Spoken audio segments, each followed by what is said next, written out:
가을은 풍성한 계절로 우리가 고백할 수 있는데요. 우리 지역만 봐도 풍성함이 정말로 가득한 것 같아요. 3주 전에 우리 지역 동네 축제인 행복 나눔 축제를 했었지요. 그리고 이어서 또 한 주 후에 저 하늘공원의 옥새풀 축제가 있었습니다. 그리고 요즘은 지난 금요일부터 오늘까지로 알고 있는데 월드컵 공원에서 평화의 광장에 계속되는 그 새우젓 축제, 이런 것만 봐도 이 아름다운 자연과 더불어서 풍성함을 느끼게 한 것 같습니다. 또 가을이 깊어가면서 우리 주변의 정취는 너무나도 아름다운 것 같아요. 나무에 그 물들어가는 모습을 보면서 하나님의 위대하심을 찬양하지 아니할 수가 없습니다. 특별히 우리는 이 자연을 아름답게 만들어 가시는 하나님의 솜씨 앞에 세상 사람들처럼 구경꾼으로 전락하면 안 돼요. 자연은 단순히 아름다움만 내포하고 있는 것이 아닙니다. 그 자연 속에는 하나님의 말씀에 보게 되면 하나님의 신성이 가득하다고 말씀하고 있어요. 로마서 1장 20절의 말씀이죠. 창세로부터 그의 보이지 아니하는 것들 곧 그의 영원하신 능력과 신성이 그가 만드신 만물에 분명히 보여 알려졌나니 그러므로 그들이 핑계할지 하지 못할지라. 여러분, 자연을 통해서 이미 하나님의 실존, 하나님의 살아계심을 확실하게 보여주셨다는 겁니다. 이걸 이제 신학적으로 이제 자연 계시라, 일반 계시라 이렇게 이야기를 하는데요. 아무튼 이 하나님의 솜씨 앞에 이 아름다운 계절 가을을 살아가면서 자연 속에서 이 한 주간도 하나님께 감사하고 하나님께 찬양하는 복된 한 주가 이어지기를 주님의 이름으로 축복합니다. 우리가 10월을 맞으면서 왜 성령으로 충만해야 되는가, 이런 물음에 대한 답을 말씀에서 찾아보면서 이 가을에 말씀 여행을 하고 있습니다. 자, 오늘 셋째 주를 맞습니다. 우리가 둘째 주 동안 들었던 말씀, 왜 성령으로 충만해야 하는가, 그 이유가 어디에 있다고 그랬어요? 여기에 보는 것처럼 우리가 성령 충만해야 예수님이 누구신지를 바로 알고 그분의 바른 신앙 고백을 이어갈 수 있기 때문입니다. 예수님은 단순히 종교 지도자가 아닙니다. 선생이 아닙니다. 베드로의 신앙 고백처럼 주는 그리스도시요 살아계신 하나님의 아들이십니다. 부활하신 예수를 만났던 도마가 고백했던 것처럼 예수님은 나의 주, 나의 하나님이십니다. 예수님은 내 구주이십니다. 나를 위해 죽으시고 나를 위해 부활하신 그 주님이 인류의 메시아이심을 나는 믿습니다. 내 구주이심을 확신하는 이 고백, 이 고백이 계속 끊이지 아니하고 이어지는 비결이 뭐냐? 하나님의 영, 주님의 영, 성령으로 충만해야 돼요. 우리가 성경의 지식은 모를 수 있어요. 성경의 지식으로 천국 가는 게 아니에요. 정말 우리가 다른 건 모를지라도 꼭 잊어서는 안 되고 분명히 확신 있게 알 것이 있는데, 그것은 바로 예수님에 대한 고백이에요. 예수님이 누구냐? 예수님은 내 구주이십니다. 이게 성령으로 아니하고는 예수를 주라 고백할 수 없다 그랬어요. 그래서 마지막 때 성령으로 충만함을 받으라. 이것처럼 좋은 선물이 없는 거예요. 그리고 왜 우리가 또 성령으로 충만해야 되는가? 그 이유는 보는 것처럼 이 가을에 자연이 열매를 맺어가는 것처럼 하나님이 원하시는 성령의 열매를 맺기 위함이다. 생각해봐요. 지난주에 우리가 하나님과 관계에서 맺어야 할 열매가 뭐라고 했어요? 사랑과 희락과 화평이라. 대인관계에서 맺어야 할 열매는 뭐라고 그랬어요? 인내와 자비와 양선이다. 내 자신이 하나님 앞에서 맺어야 할 열매는 무엇이라고 그랬어요? 충성과 온유와 절제의 열매를 맺을 때 금년에는 얼마나 가뭄이 길었고 또 얼마나 뜨거웠습니까? 그럼에도 불구하고 농부는 자기가 심은 것에 대해서 땀을 흘리며 가꿨잖아요. 그래서 이 가을에 추수할 때 얼마나 기쁨이 크겠어요.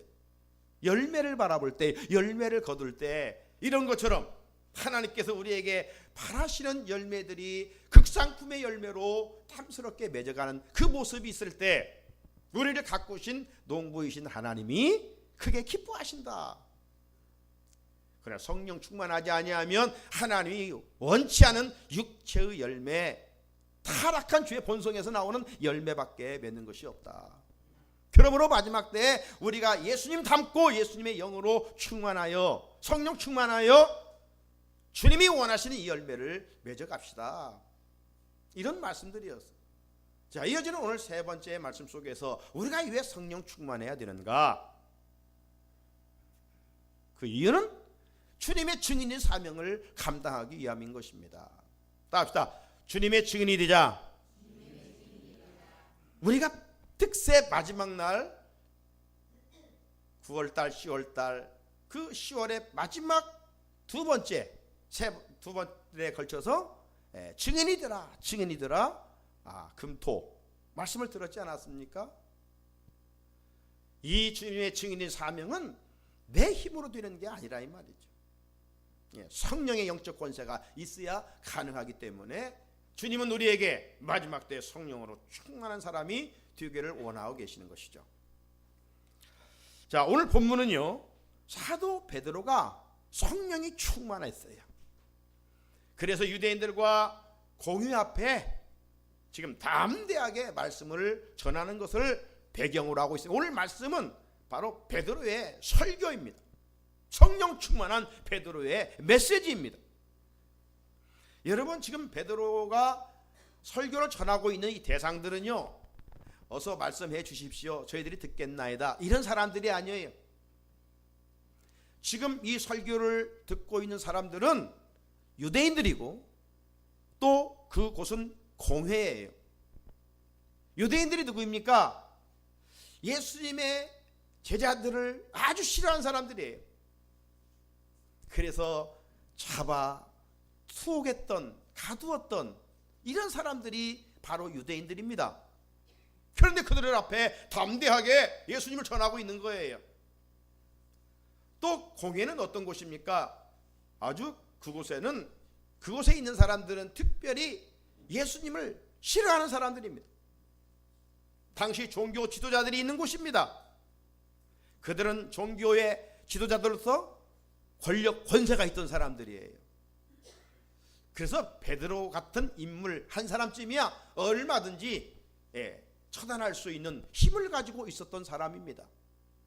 그런데 베드로가 담대하게 목숨 걸고 그들 앞에 예수님의 십자가와 부활을 전하고 있는 것입니다. 여러분, 본래부터 베드로가 이 정도로 용감했던 사람인가? 베드로가 처음부터 담대했던 사람인가? 아닙니다. 여러분, 예수님의 부름을 받기 전에 베드로는 그의 이름이 시몬이었죠. 그의 직업은 어부였습니다. 갈릴리 바닷가에서 그물을 던져 생계를 이어가는 가난한 어부였어요. 그런데 어느 날 예수님께서 그곳을 찾아오셔서 베드로와 그의 형제 안드레를 부르시죠. 그때 저들은 그물을 씻고 있었습니다. 예수님이 그들을 향해 말씀합니다. 너희들 이제까지는 이곳에서 물고기를 잡아 살았지만 나를 따르라. 나를 따르라. 내가 너희를 사람 낚는 어부가 되게 하리라. 그래서 그들은 그들의 재산 목록 1호인 그물과 배를 버리고 예수님을 따랐어요. 예수님을 따르면서 베드로는 3년간 훈련을 받았지 않습니까? 그러면서 그는 수제자로 인정을 받았어요. 남다른 사랑을 받았어요. 반면에 이 베드로는 성격이 급한 그런 다혈질 성격도 가지고 있죠. 그리고 예수님과 다른 제자들 앞에서 잘난 체도 잘했어요. 예수님 한 번은 제자들에게 그런 말씀을 하셔요. 너희들이 다 나를 버리고 달아날지다. 그러면서 베드로에게 이야기합니다. 오늘 이 밤 닭이 2번 울기 전에 네가 3번 나를 부인하리라. 예수님이 베드로에게 말했으면 예수님 말씀하시니 정말 내가 나약한 존재이지, 정신 차려야 되지, 예수님을 부인해서야 되겠는가, 이런 어떤 조바심과 어떤 긴장을 하면서 예수님 그렇습니까? 저 연약함을 위해서 기도해 주십시오, 제가 주님을 부인해서야 되겠습니까?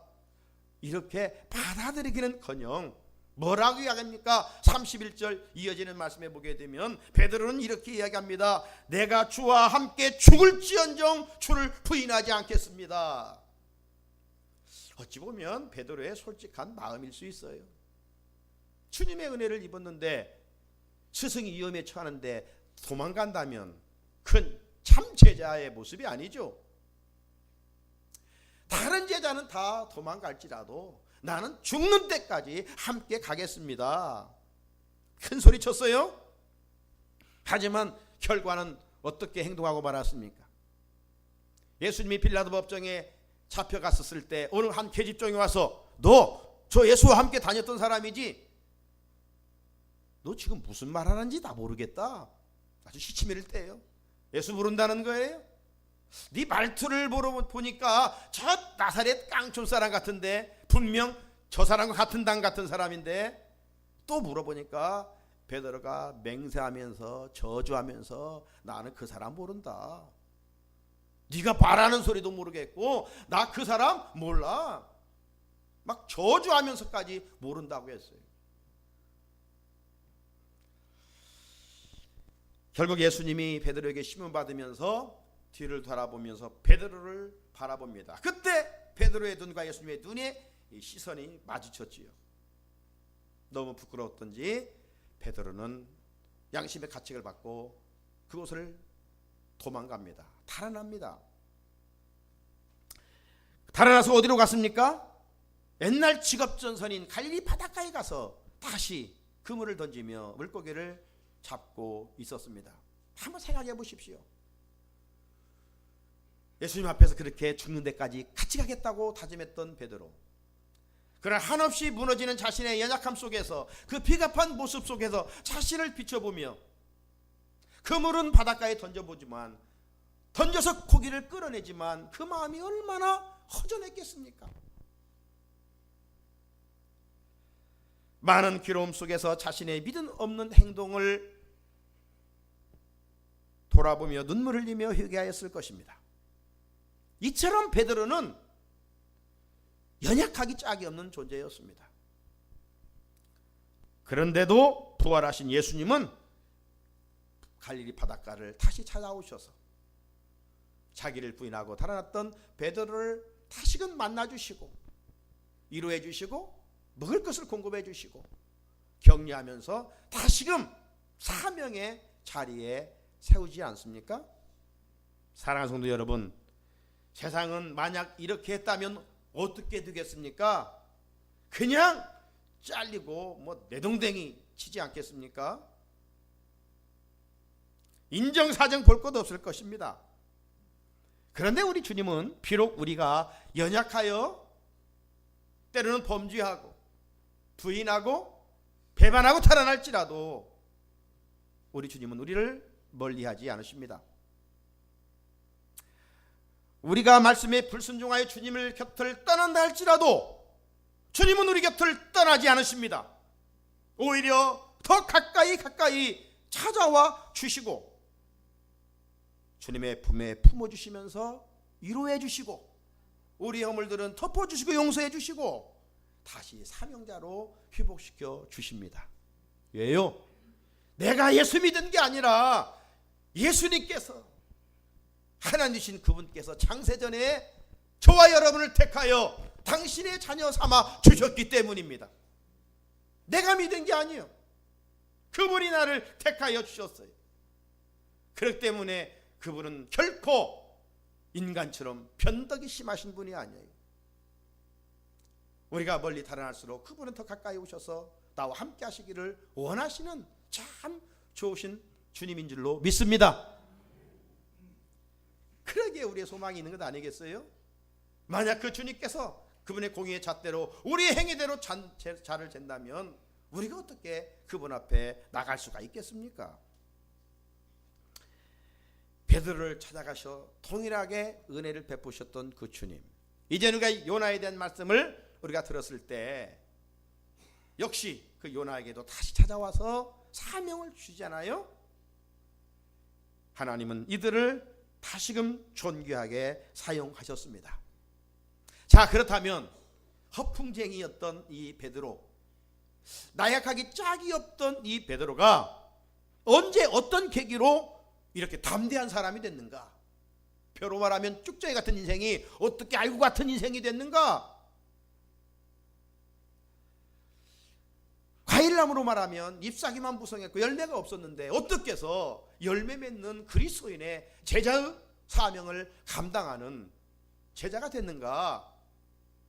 그 변화의 어떤 계기가 무엇이었는가? 그건 다른 게 아니에요. 예수님의 분부의 말씀을 듣고 흩어지지 아니하고 마가다락방에 모여서 주님이 주실 약속하신 것을 간절히 기다리며 힘써 오로지 기도했을 때 그곳에 마침내 요엘 선지자를 통하여 약속하셨던 성령이 공간의 바람같이 각 머리 위에 풀같이 임했던 것이죠. 마가다락방의 사건을 통해서 베드로는 성령 충만한 사람이 됐어요. 불 받으니까 그 자리에 가만히 있을 수가 없었어요.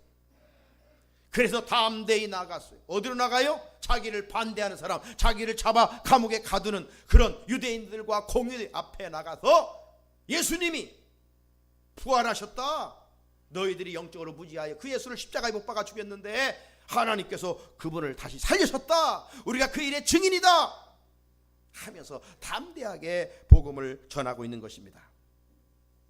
자, 오늘 설교 내용에 보게 되면 오늘 본문은요, 베드로가 설교 중에 다윗과, 우리가 잘 알고 있는 다윗 왕과 예수님을 비교하여 지금 메시지를 전하고 있어요. 오늘 시작되는 29절이죠. 형제들아, 내가 조상 다윗에 대하여 담대히 말할 수 있노니 다윗이 죽어 장사되어 그 묘가 오늘까지 우리 중에 있도다. 우리도 신앙적으로 다윗하면 위대한 사람인 것을 알고 있죠. 그러나 유대인들이 알고 있는 다윗은 우리가 알고 있는 이유와는 다릅니다. 예를 들어서 저 일본 사람들이 이 충무공 이순신 뭐 위대한 사람이지 그들은 알고 있겠지요. 예? 적은 수 배를 가지고 다수의 배를 무찔렀기 때문에. 하지만 그들이 알고 있는 이순신과 우리가 알고 있는 이순신 장군과는 이건 뭐 큰 차이가 있어요. 따라서 우리가 알고 있는 유대인의 다윗과는, 유대인들이 알고 있는 다윗과는 질적으로 달라요. 유대인들이 알고 있는 다윗은 그야말로 대단한 사람이에요. 얼마나 위대하냐면 지금까지도 이스라엘 국기에는 다윗의 별이 국기예요. 별 하나 다윗의 별이에요. 그게. 다윗의 영광이 지금도 재현되기를 원하고 있는 이스라엘 백성들의 삶이에요. 그만큼 위대합니다. 이순신 장군은 장군이잖아요. 예? 저 중앙청 앞에 가면 칼 탁 차고 있잖아요. 왕은 아니에요. 예. 그러나 거기 이순신은 서 있는데 저쪽 뒤쪽에 앉아 있는 사람이 있어요. 그건 누구예요? 세종대왕이에요. 왕이니까 앉아 있어요. 예? 그러니까 이 다윗은 왕이 왕. 그런데 예수님은 만왕의 왕이시에요. 만왕의 왕. 만왕의 왕과 한나라의 왕과 그게 비교가 됩니까?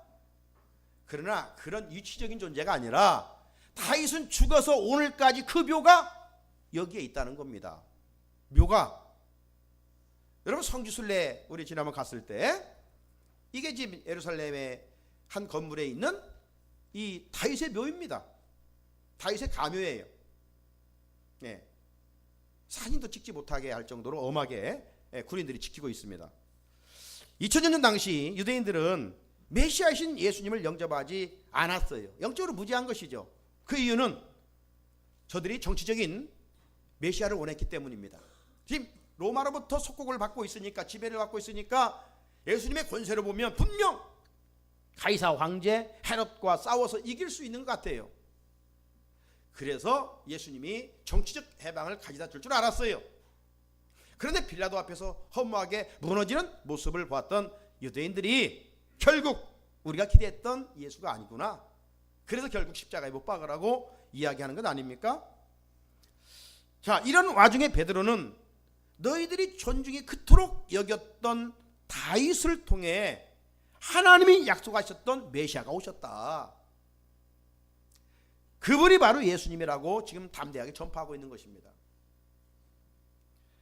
자, 그러면 하나님께서 일찍이 다윗을 통해서 뭐라고 말씀하셨는가? 다윗을 통해서 오늘 본문 30절을 보면요, 그는 선지자라 하나님이 이미 맹세하사 그 자손 중에서 한 사람을 그 위에 앉게 하리라 하심을 알고.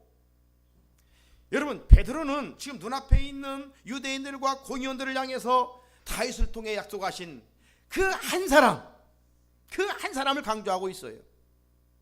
베드로는 그 한 사람이 바로 너희들이 잘못하여 죽인 하나님의 아들 예수님이다. 예수님이 메시아고 예수님이 구원자이시다. 자, 그렇다면 베드로는 어떤 근거로, 무슨 근거로 예수님이 인류의 메시아요 구세주라고 그렇게 담대하게 전할 수 있었을까요? 그 핵심은 다윗과 비교했을 때 다윗은 죽어서 묘가 있지만 예수님은 사망 권세를 이기시고 부활하셨기 때문에 인류의 구원자가 될 수 있다는 것이죠. 자, 이어지는 31절을 보십시오. 미리 본고로 그리스도의 부활을 말하되 그가 음부에 버림이 되지 않고 그의 육신이 썩음을 당하지 아니하시리라 하더니, 앞에서 말씀드린 것처럼 베드로는 너희들이 그토록 존귀하게 여겼던 다윗이지만 어떻느냐? 죽어 오늘 너희들 곁에 무덤이 있지 않느냐? 그러나 예수님은 음부에 버림이 되지 않았다. 이런 일이 어떻게 가능하냐고? 그건 다른 게 아니라 너희들이 믿는 위대하시고 전능하신 하나님이 이 일을 하셨단다. 베드로가 그들에게 이렇게 설교하고 있는 거예요. 자, 32절 같이 한번 읽어볼까요? 시작. 이 예수를 하나님이 살리신지라 우리가 다 이 일의 증인이로다. 아멘. 앞에서 말씀드린 것처럼 베드로는 참으로 연약한 존재였습니다. 그토록 아껴주고 제자로 불러주었던 스승 예수까지도 부인했던 그런 사람이었습니다. 이때까지 베드로는요, 주님을 따랐던 이유는 다른 게 아니에요. 그물과 배를 떠났던 이유는 이제 그보다 더 큰 자리를 얻기 위한 세속적인 욕망 속에 예수님을 따랐던 것입니다. 베드로만 그랬습니까? 아니에요.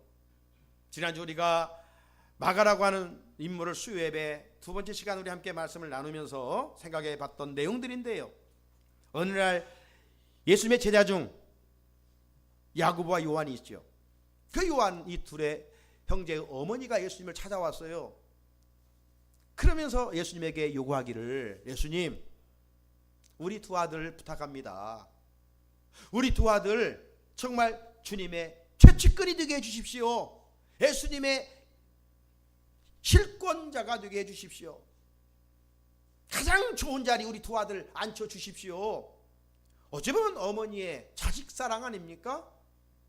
그렇게 한들 누가 그 말을 틀렸다고 하겠습니까?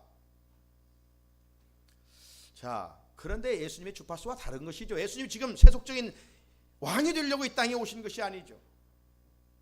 예수님은 지금 십자가를 지러 가시는 길인데 그 잔을 바로 알지를 못했던 것이죠. 자, 그러면 야고보 요한 두 형제만 그런 욕망이 있었느냐? 아니에요.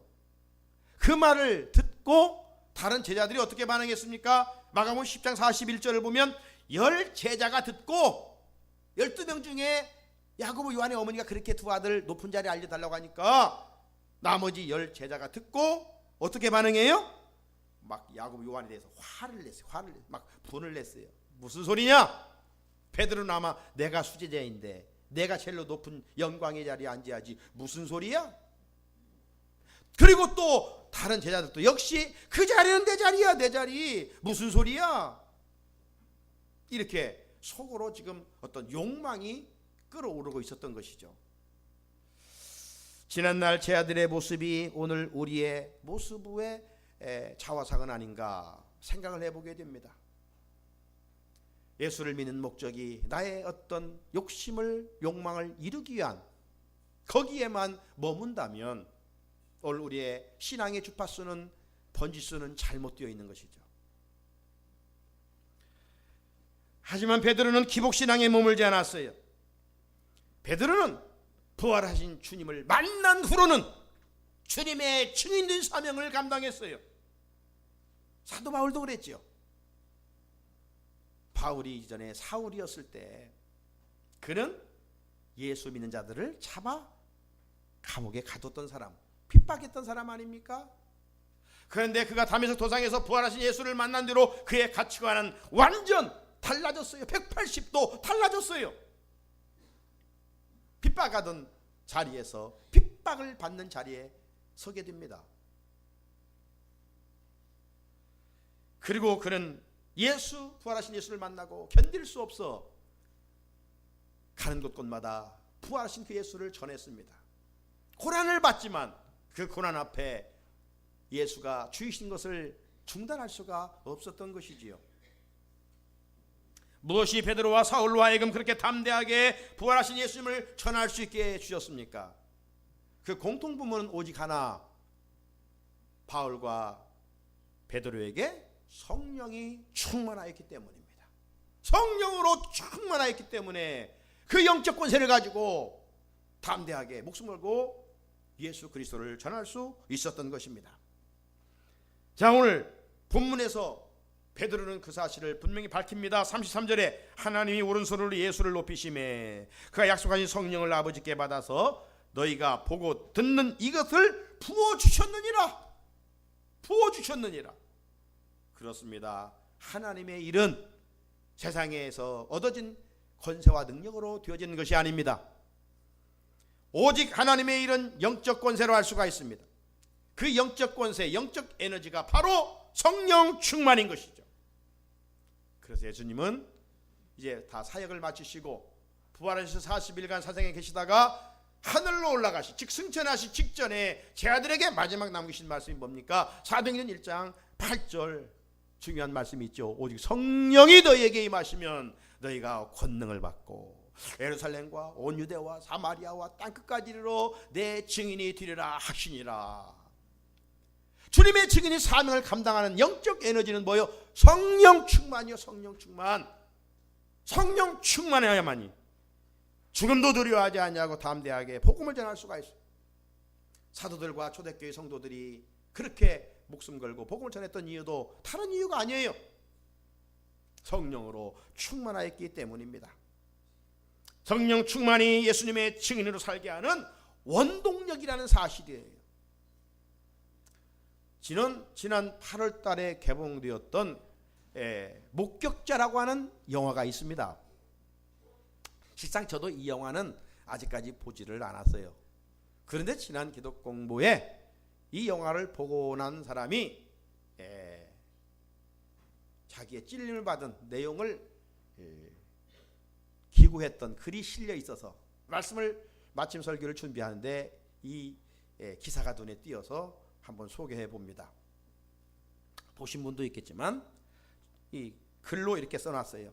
영화는 모두가 잠든 새벽 아파트 한 복판에서 시작된다. 살려주세요!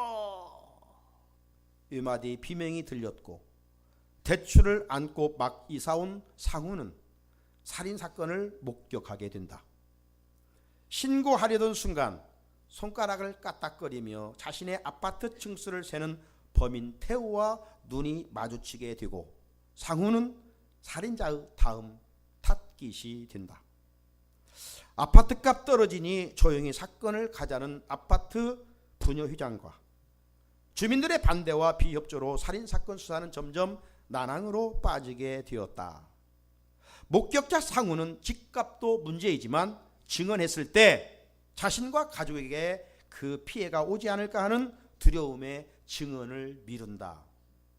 영화를 보고 마지막 자막에 나오는 영어 제목이 눈에 띄었다. 더 위트니스. 우리가 가지고 있는 개역 성경에는 이 말을 증언으로 번역되었다. 영어 제목을 본 순간 이 영화는 나에게 설교가 되었다. 우리는 본 사람이고 들은 사람이다. 그런데 그 보고 들은 것을 전하지 않는다. 그 이유는 다양하다. 경제적 이득이 없고 상대방의 싸늘한 반응을 미리 걱정하기도 하다. 분란을 일으킬 필요가 없다고 생각하고 애써 세운 관계를 깨트릴 필요가 없다고 판단한다. 다 좋다. 하지만 이 증언 하나로 사람이 살고 죽는다면, 이 증언 때문에 누군가는 영원한 고통에 놓여야 한다면, 그렇다면 목격자는 평생을 자책하며 살 수밖에 없을 것이다. 베드로와 요한이 열심히 전도하니 당국에서 그들을 조사하기 시작했다. 말 한마디 잘못했다가는 감옥에도 갇힐 수 있는 위험한 상황이었다. 그러나 베드로와 요한은 자신이 목격자임과 목격자의 자세가 어떠해야 함을 그대로 이야기해 주고 있다. 사도행전 4장 19절 20절. 베드로와 요한이 대답하여 이르되 하나님 앞에서 너희의 말을 듣는 것이 하나님의 말씀을 듣는 것보다 옳은가 판단하라. 우리는 보고 들은 것을 말하지 아니할 수 없다 하니. 우리는 보고 들은 것을 말하지 아니할 수 없다 하니. 사랑하는 성산의 성도 여러분, 왜 베드로와 요한은 목숨 걸고 주님의 증인이 되었습니까? 무엇이 그로 하여금 담대한 사람이 되게 했습니까? 다른 게 아니라 성령 충만이었습니다. 예수님의 영으로 충만하였기 때문에, 예수님의 마음으로 가득하였기 때문이었습니다. 하나님은 마지막 때 특별한 사람들에게만 성령을 부어주시는 것이 아닙니다. 요엘 선지자의 약속대로 말세에는 모든 남녀와 여성들에게 그 육체에 부어주신다라고 약속하셨습니다. 다른 말로 말하면 오늘 저와 여러분에게 이 성령으로 충만케 해주신다는 말씀이에요. 약속은 이루어집니다. 그러면 어떻게 해야 하겠습니까? 임해 오시는 성령, 부어주시는 성령을 우리가 사모하는 것입니다. 하나님, 나에게 약속하신 성령으로 충만케 하옵소서. 영적 권세를 나에게 허락하시다 예수님의 증인의 사명을 살 수 있도록 주님, 나에게 은혜를 덧입혀 주십시오. 기도할 수 있어야 합니다. 성령으로 기름 부어 주셔서 사도들처럼 예수님의 증인의 사명을 감당할 수 있게 하옵소서. 성령 충만하여 복음 앞에 담대하게 하시고 부끄러우지 않게 해주십시오. 기도할 수 있어야 합니다. 성령 충만하면 주님의 십자가와 부활을 내가 경험하고 내가 만나고 내가 맛본 예수를 전할 수 있다, 이 말이죠. 성령 충만한 베드로와 요한이 이렇게 공의 앞에서 담대하게 예수님의 십자가 부활을 전하니 저들이 마음이 찔림을 받고 우리가 어찌할꼬. 그래서 저들이 회개하고 세례를 받고 그날 구원받은 수가 3,000이나 되었다라고 성경은 말씀하고 있습니다. 우리들도 성령 충만하여 주님의 증인이 되어 살기를 하나님은 기대하십니다. 그래서 먼저 우리 모두를 살아남는 업으로 불러 세워 주셨습니다. 인간적인 힘으로 온천하보다도 귀한 한 생명을 살려낼 수는 없습니다.